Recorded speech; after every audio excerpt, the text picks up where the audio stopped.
Great food concerned. In a move that has sparked global trade concerns, the United States has announced a 10% tariff, that's extra tax, on Ghanaian exports taking effect from April 5. This decision comes as part of a broader economic strategy by President Donald Trump, which also includes 34% tariff on Chinese imports, 20% tariffs on goods from the European Union. While these measures are intended to protect the American industry, they have raised questions about how Ghana's economy will be affected. But why these tariffs? Well, they form part of President Trump's national economic emergency as a policy aimed at boosting Americans' manufacturing and reducing dependency on foreign goods, addressing economic exploitation that has disadvantaged the U.S. for years, and also creating jobs and strengthening the American economy. Now, speaking from the Rose Garden, Trump stated that these tariffs are not just about trade, but about fairness. April 2nd, 2025 will forever be remembered as the day American industry was reborn, the day America's destiny was reclaimed, and the day that we began to make America wealthy. You see the numbers are so disproportionate, they're so unfair. At the same time, we will establish a minimum baseline tariff of 10%. You notice that on the chart? And that'll be on other countries to help rebuild our economy and to prevent cheating. Now, how will this impact Ghana? The 10% tariff on Ghanaian exports have raised some concerns, especially for industries that rely on trade with the U.S. Ghana's key exports to the U.S. include gold and gas, though these two could be exempt from the tariff increase. Businesses that depend on exports could face higher costs and reduce competitiveness. Some experts fear that these new tariffs may slow down economic growth if alternative trade solutions are not found. Now the big question, what is next for Ghana? Ghanaian business and policymakers will, however, need to monitor the impact of these tariffs on export, explore alternative markets to reduce their reliance on the United States, and engage in trade negotiations to safeguard Ghana's economic interests. The overall message from the U.S., however, is that Ghana remains a valued trade partner. Enyonam Haliga, TV3 News, Accra. Again, that was Enyonam Haliga there with an explainer telling us more about the United States' decision to impose a 10% baseline tariff on nearly all imports, including those from Ghana. Now, this is part of President Donald Trump's new trade policy aimed at countering foreign trade policies. Now, there are some goods, though, exempt from these U.S. tariffs. You've got steel, aluminium articles, and auto parts, copper, pharmaceuticals, semiconductors, lumber, also energy products and certain minerals unavailable in the United States. And there's a breakdown, if you're watching us on Facebook, of the impact of Ghana's 10% tariff imposition. So the total exports to the U.S. as of 2024 was to the tune of some 6.95 billion Ghana cedis. You've got cocoa beans and products, 3.14 billion cedis. And the 10% tariff impact will impose an additional 695 million Ghana cedis as additional cost. When it comes to cocoa exports alone, we're looking at some 314 million Ghana cedis in extra tariffs. Now, notable countries and their tariffs. We know that on the African continent, a lot of countries are facing high tariffs. But when it comes to the larger sphere, you've got China with some 34%, the EU 20%, and the United Kingdom 10%. And there's more on that. Top 5 African countries with the highest tariffs. You've got Lesotho, 50%, Madagascar, 47%, Mauritius, 40%, Reunion, 37%, Botswana, 37%. And so you'll notice that with Ghana, our 10% is the minimum. We have the minimum when it comes to the tariffs, unlike some other nations. Notably, you've got China, but on the African continent, Lesotho with 50% and more. We'll pause it now, though, for a very... When we are exporting into into the we are US. exporting into the US. Yes. So we'll go on a quick break. We'll pause it here. When we come back, we will dissect the issues, particularly what sort of impact we expect that these tariffs will have on our economy. What are the immediate economic implications of this 10% tariff on Ghana exports to the US? And we'll be also exploring how significant the US is as a trade partner for Ghana. We'll go on a quick break. When we come back, there's a lot more right here on this subject on 3FM Sunrise, on 3FM 92.7. Don't go too far.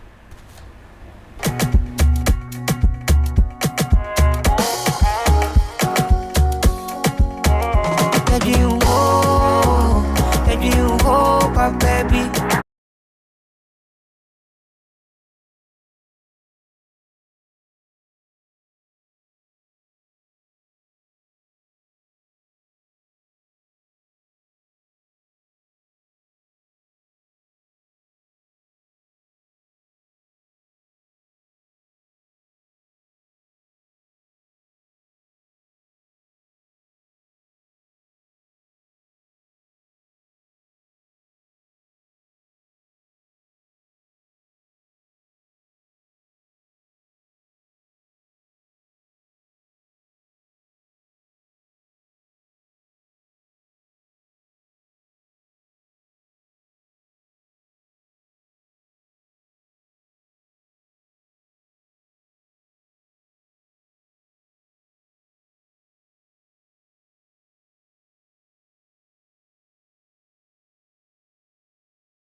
This is still 3FM Sunrise on 3FM 92.7. And before we went on that break, we introduced our first conversation for the morning.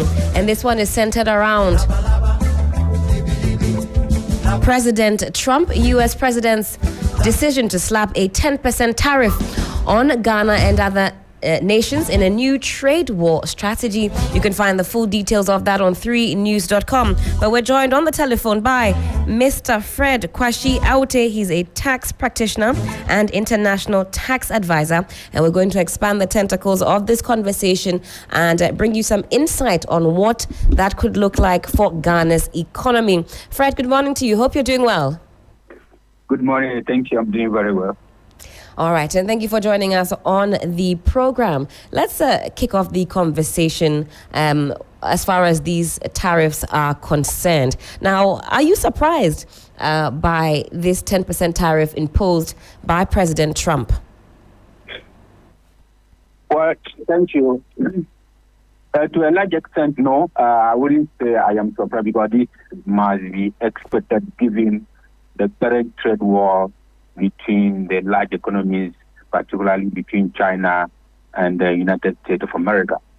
So it is expected that United States of America or the U.S. will try as much as possible to protect its domestic product, protect its sovereignty, and by trying to retaliate, particularly against China and those countries that China has business arrangement, trade arrangement with. If you look particularly in recent times, China's trade between all investments in Africa has progressively been increasing.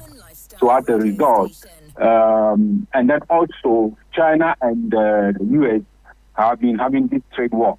So it is likely that, this is expected that some of these things will come in. So to some extent, yes, you cannot say it is surprising, but it's part of the ongoing trade war between these larger economies.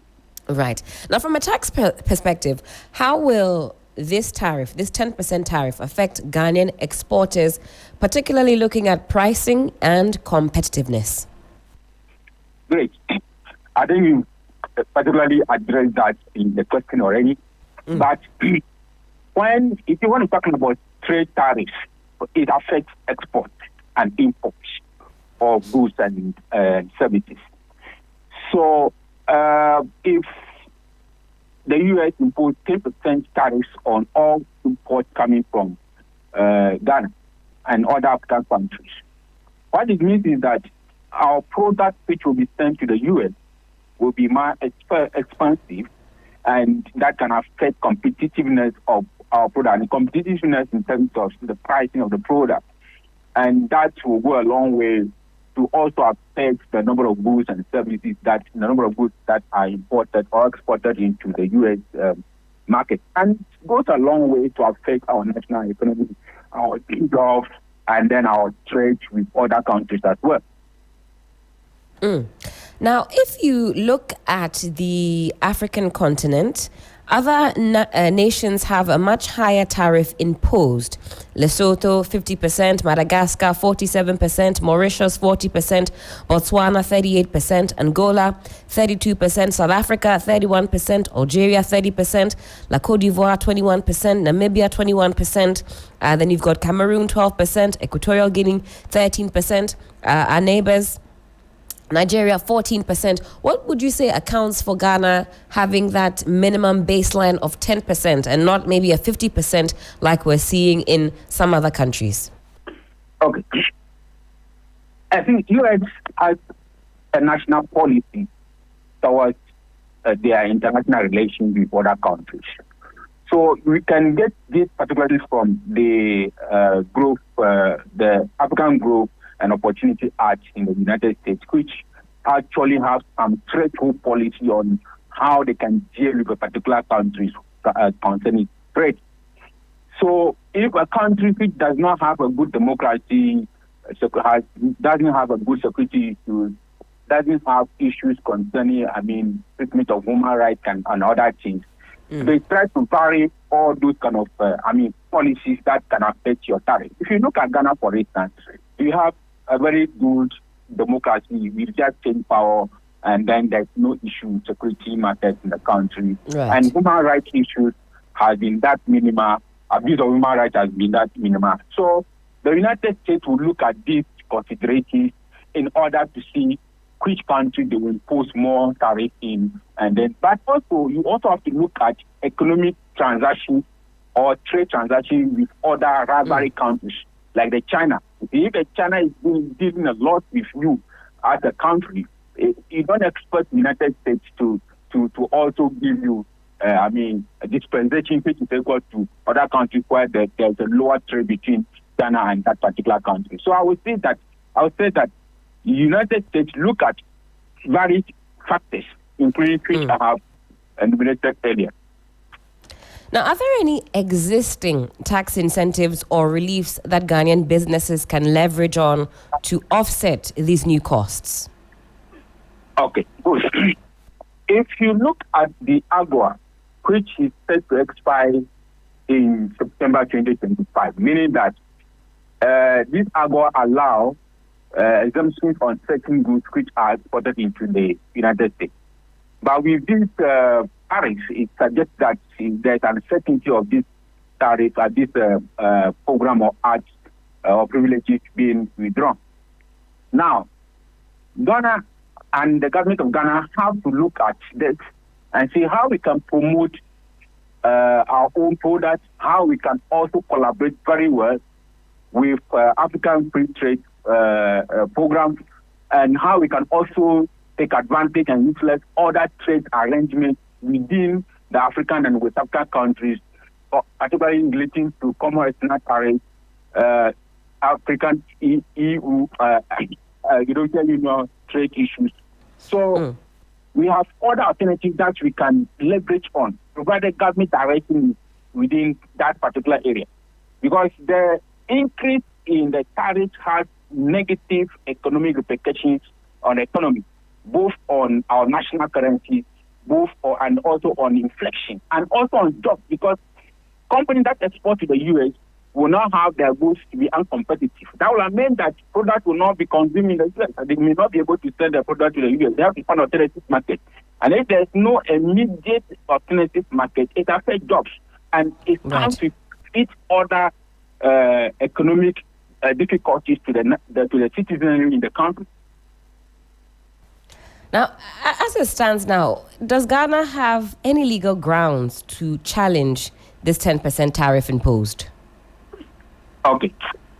Taxation per se is sovereignty. And I keep saying that no country has the power to influence the tax imposition in a particular country.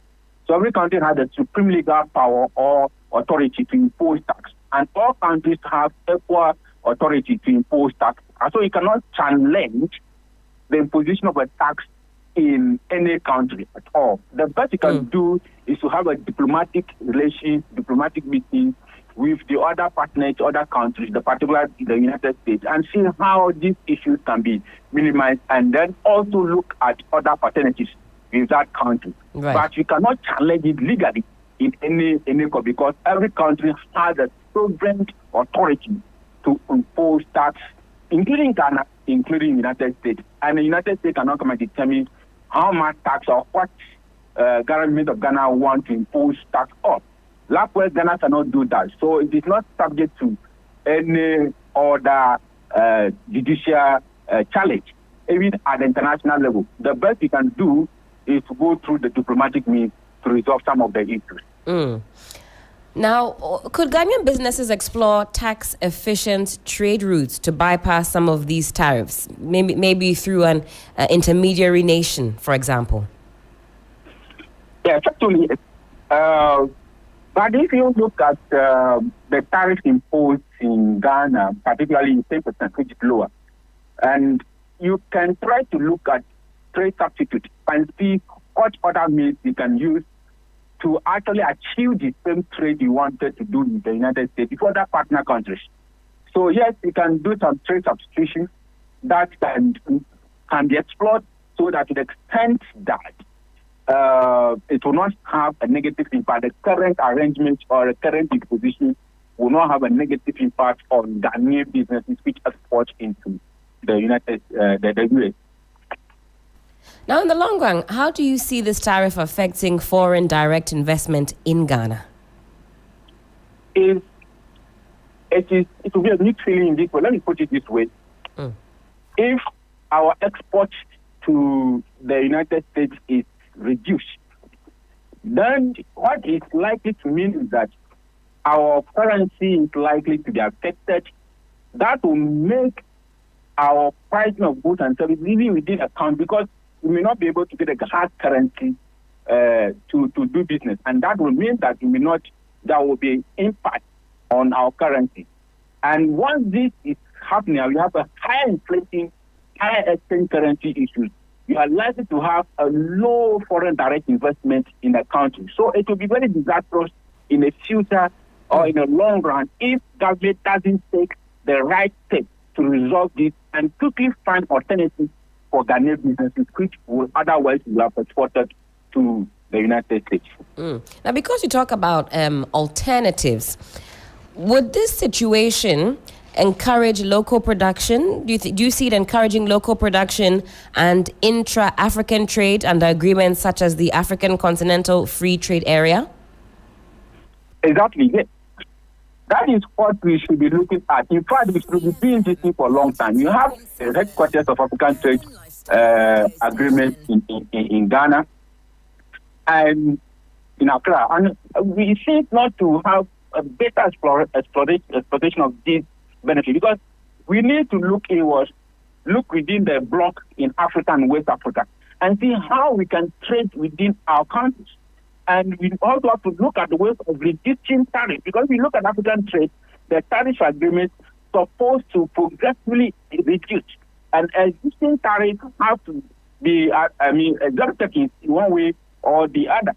So as we try to explore these African trade and continental trade issues, then our targets within African countries must be looked at so that goods which has origin from African countries will not suffer higher tariffs. If you look at the tariffs, you say, even within exporting goods in our African countries and even with African countries, it's even high, so much high. If you look at our import taxes, you realize that it's very high. When we import from Kenya to Ghana, that the tariff is very high.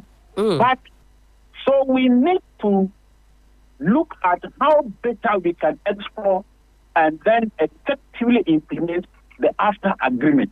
And not only the AFTA agreement, we also have the ECOWAS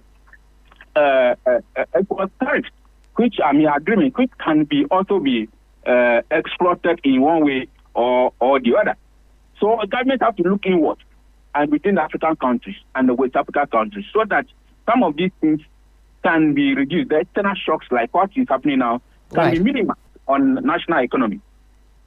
Certainly. Well, time check, it is some 25 minutes to the top of the 9 a.m. This is still 3 FM Sunrise on 3FM 92.7. And we're speaking with Mr. Fred Kwashi Awute. He's a tax practitioner and also an international tax advisor. And we are talking about some tariffs, 10%, that have been slapped on Ghana and other nationals in a new trade strategy by the U.S. Fred, I'll give you the final word on this and we'll wrap up with you on these tariffs. Okay, thank you very much. What I would suggest is that government and the Ministry of Trade and then also regional cooperation, foreign ministry, have to take immediate steps to ensure that they have a diplomatic arrangement with the United States to see how these issues can be minimized. And then also government have to take a step to encourage local production and local consumption and also explore the use of the African Trade Agreement, particularly the AFTA agreement. Let's implement it because it will have a long-term positive effect on the economy, and not only in Ghana, but within the African region and West African region. Certainly, Fred, thank you so much for your time this morning and putting some more flesh onto the bones as far as this particular conversation is concerned. It's one that I know you will be keeping a close eye on and also monitoring what the effect is going to be on our local economy. Okay, and that was the perspective of a tax expert. Now, if you go on 3news.com, that story is captured there. You'll see on the continents from top to bottom what the tariffs are looking like across the board. And this morning, we're seeking to put into perspective what exactly that will mean for our exports, ultimately for our pockets. You and I, this is something that affects us closely, affects us keenly. This is still 3 FM Sunrise on 3FM 92.7. We're still on the matter.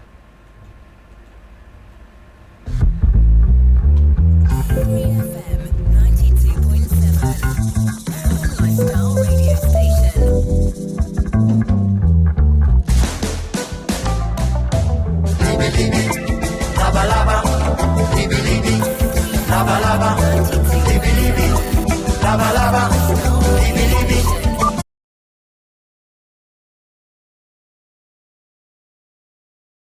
Text once more. Take a listen to Enyonam Haliga explaining exactly what this 10% tariff is all about. In a move that has sparked global trade concerns, the United States has announced a 10% tariff, that's extra tax, on Ghanaian export, taking effect from April 5. This decision comes as part of a broader economic strategy by President Donald Trump, which also includes 34% tariff on Chinese imports, 20% tariffs on goods from the European Union. While these measures are intended to protect the American industry, they have raised questions about how Ghana's economy will be affected. But why these tariffs? Well, they form part of President Trump's national economic emergency as a policy aimed at boosting Americans' manufacturing and reducing dependency on foreign goods, addressing economic exploitation that has disadvantaged the U.S. for years, and also creating jobs and strengthening the American economy. Now, speaking from the Rose Garden, Trump stated that these tariffs are not just about trade, but about fairness. April 2nd, 2025 will forever be remembered as the day American industry was reborn, the day America's destiny was reclaimed, and the day that we began to make America wealthy. You see the numbers are so disproportionate, they're so unfair. At the same time, we will establish a minimum baseline tariff of 10%. You notice that on the chart? And that'll be on other countries to help rebuild our economy and to prevent cheating. Now, how will this impact Ghana? The 10% tariff on Ghanaian exports have raised some concerns, especially for industries that rely on trade with the U.S. Ghana's key exports to the U.S. include gold and gas, though these two could be exempt from the tariff increase. Businesses that depend on exports could face higher costs and reduce competitiveness. Some experts fear that these new tariffs may slow down economic growth if alternative trade solutions are not found. Now the big question, what is next for Ghana? Ghanaian business and policymakers will, however, need to monitor the impact of these tariffs on export, explore alternative markets to reduce the reliance on the United States, and engage in trade negotiations to safeguard Ghana's economic interests. The overall message from the U.S., however, is that Ghana remains a valued trade partner. Enyonam Haliga, TV3 News, Accra. All right, let's connect now with Dr. Bernard Tete Dumenya. He's a financial economist. Again, we're expanding the tentacles of this conversation. Doc, hello, good morning. Thank you for joining us on the program. Yeah, good morning, and good morning to our listeners. I hope you're doing well. Yeah, very well. Sorry, I'm driving, so I don't know whether the network is survive. Well, so far so good. We can hear you loud and clear. Let's kick off the conversation about these 10% tariffs that have been slapped on Ghana and other nationals by the U.S. Does it come as a surprise to you? Not at all. Knowing Donald Trump, he's a business person, and he's running U.S. as a business, and not as a politician. So he's not doing the good things, but rather, like he kept on saying, American first, and that is exactly what he's doing. From his perspective, he thinks that America has been treated unfairly, like you're saying, from a business perspective. Do you agree with that assertion?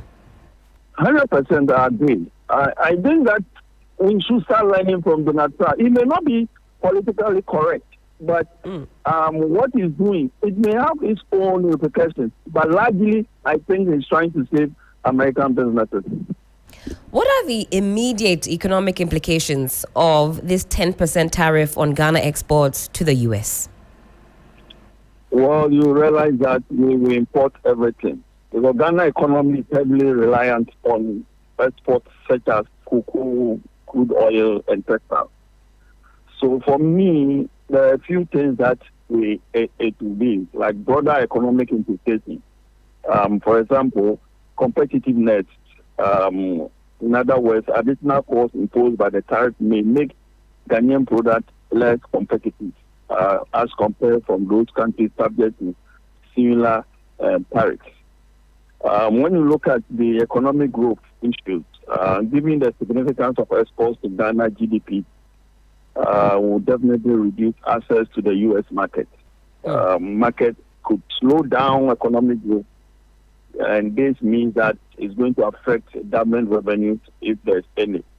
And probably the third one would be diversification pressure. The tariffs, and that is the aspect that I'm coming from. Maybe a good thing to compare Ghana to start diversify its export market and reduce reliance on the U.S.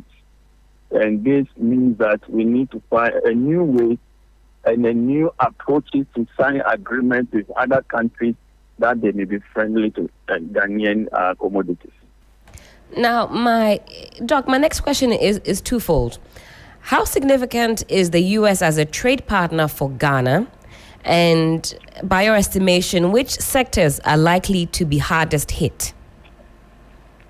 Well, if you ask me personally, I don't think that our trade relations with the U.S. is too much significant as compared with China and other countries. And therefore, it's kind of, the impact will not be felt that much as other countries like China, Brazil, and the countries that deal with U.S. Now, my thinking is that once this is done, it's also a way, like I said before, to keep our imports. Basically, we have BOPs, we have deficit, and therefore we will start looking at how much we import from these countries in order to save the economy. So it's a double-edged sword. The other thing, which is also coming very strongly, is Ghanaians' desire to all the time utilize, when I say utilize, like enjoy foreign commodities, etc. So it depends, but largely it is a way to also start with thinking outside the box as to how we can grow our economy without dependence on any other country. Basically, that is what it means. So you think that this could be the cure for that appetite, that large appetite for foreign goods? Now, my other question was which sectors do you think would be hardest hit by these 10% tariff? Well, it could be automobiles, that sector, because we import a lot of American cars. I don't have the figures here. And then probably most of the things that we call them luxury goods here in Ghana. So other building materials that are imported from U.S. also can be hit. Right.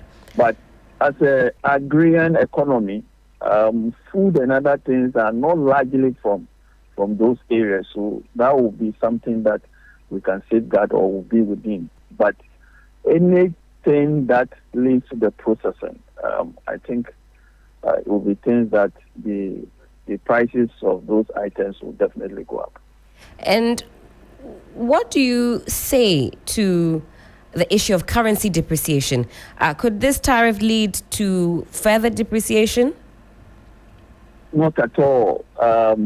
You see, America has about 36 trillion debt, they themselves. What is saving America is the fact that they have what we call a reserve currency, that's the dollar. Right. Now, the fundamental thing about currency depreciation is your balance of payment. When you import more than you export, there will be a problem.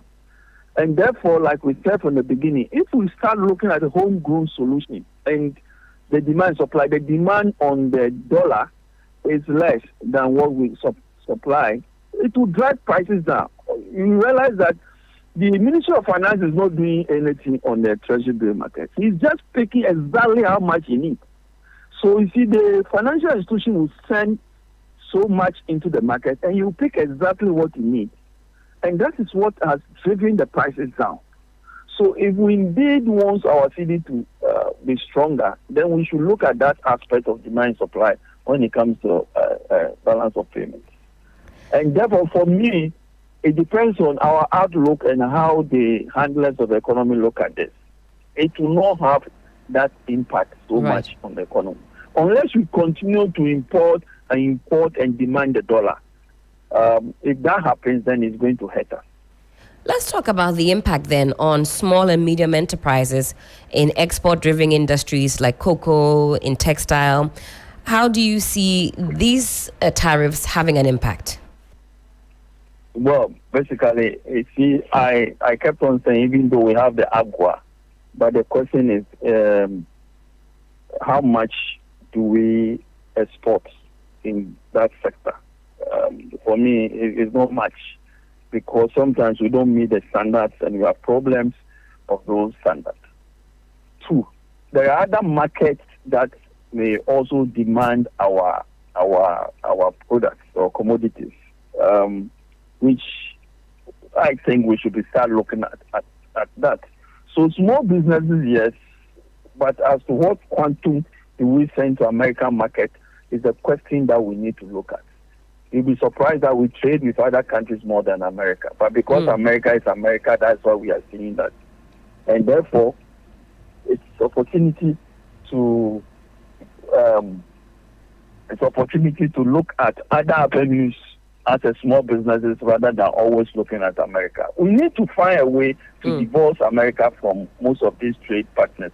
Yes, they have a larger market, but Nigeria equally has a larger market that our small businesses can partner and do business with them. So it gives us a second reason. I don't follow the traditional book of saying that when tariffs do this, then we come and speak big grammar. That is not what we are looking for. We are looking at the realities on the ground.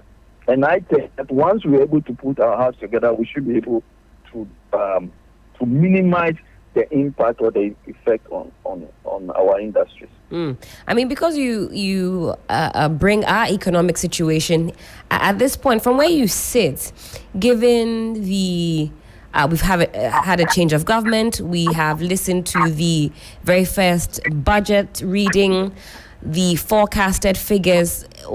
Does that inspire confidence in you? And I'm juxtaposing that against these tariffs as we look to 2025. Let me give this scenario. If you ask me to jump 1 meter hurdle, I may not be able to jump. But if there is a lion now chasing me, my adrenaline goes up and I should be able to jump it. And that is what I'm seeing what Donald Trump is doing currently. If we really want to succeed in growing our economy, then this is the opportunity to bring the think tank and everybody on board to be able to look for the homegrown solution. So for me, that's why I say it's a double-edged sword.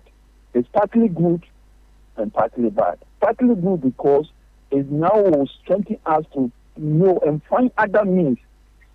We in Ghana are too comfortable on the way we grow up. We are not aggressive enough to be able to drive our economy. And this mentality of hoping that, and when I heard they say US aid has canceled aid to gain, then we started crying. What should we cry? Why don't we get our own homegrown solution? We have the resources, we have the people, we have the men, we have what it takes to be able to get our own homegrown solution. The question comes of priority. And I kept on saying that we are comfortable because we want everything free. And in this dispensation, we shouldn't be doing that. So it's good. For me, why it's good that we should now start thinking, how do we make this thing work and how our economy helps our people to survive. America is in a very difficult situation. You see, what is happening is that prices of items will go up, and because it's going to impact on individuals, their purchasing power reduces. They will cut down expenditure, and if they don't take it, they'll go into recession. That's what the other side of it. But we still have opportunity to boost, and one of the things that the government has done, this e-levy thing, betting and all those things, is the idea to put more money into the citizenry to increase their disposable income. And once you spend, the economy will come back to life.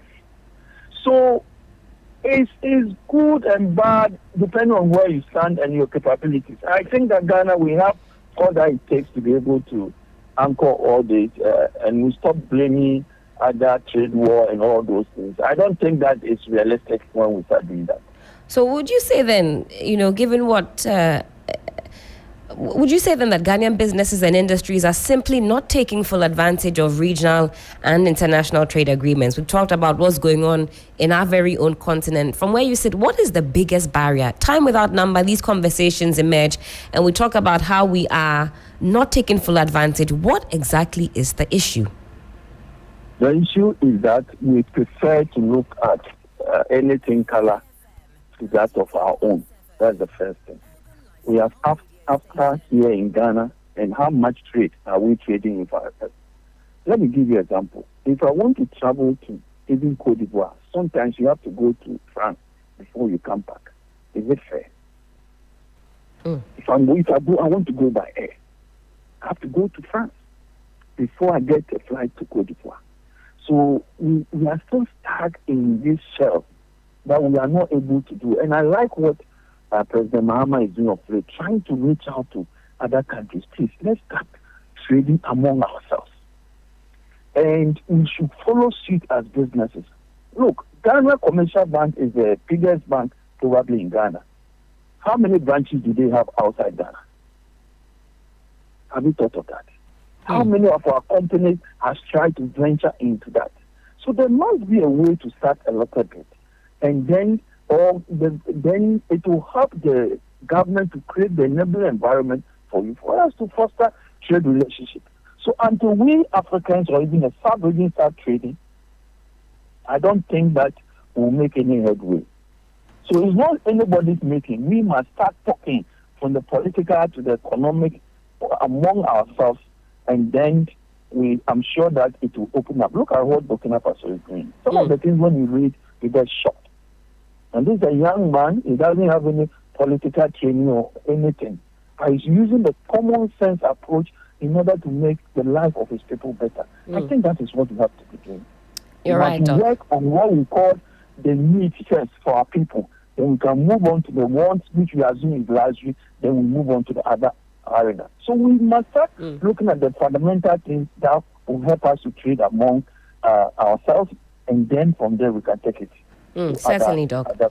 You mentioned Burkina Faso. A lot has been said about what is going on, especially with agriculture. And recently I was reading about the tomato paste industry that is springing up in Burkina Faso. And on the continent, it appears it's been received very positively, and one that other countries could emulate. So on home soil, what can government do to create a more business-friendly environment to support local entrepreneurs, support SMEs?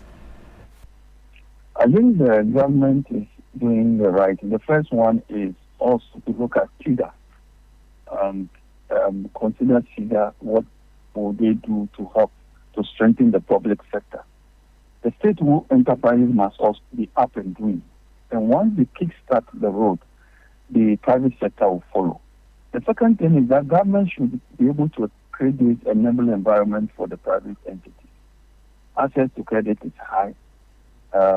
Cost of production is high. So government should sit down and discuss with the market operators. We have GUTA, we have AGI, etc. What is it exactly that is killing them? What I don't want government to do is that AGI or GUTA or this association should not think that it's government support and therefore they can misuse it. Government should be able to crack the whip in areas, even private entities, that they may misuse or misapply those support, whether it be technical assistance or money. So a whole holistic approach must be looked at. We heard of the Women's Bank. I don't know how is it going now. But these are some of the things that we need to put the structures in place. What we lack as a people, as Ghanaians, is that we don't have the enabling environment. When we say we want to go to 5G, for example, do we have infrastructure to support that? And therefore, once we go onto it, because the infrastructure is there, infrastructure is not there, then you see that the services will not be utilized like we wanted. So first, government should sit down and say that I'm going to create this enabling environment for you. How do you fit into this enabling environment? And I'm sure that once that discussion is there, the strategy will come out and we'll be able to do that. Let me be quick to say that there wouldn't be one off textbook solution for this, but there will be several solutions that can be addressed holistically to help us prevent some of these eventualities and also improve how our small businesses will strive. And I think once we have that conversation, we should be able, but we should strengthen them, because if you go to countries like Germany, they are all family businesses, and government support them. I am on way to travel. I know a country where I'm going Sunday, for example. The moment you open a SME, the government gives you up to $250,000 as a support.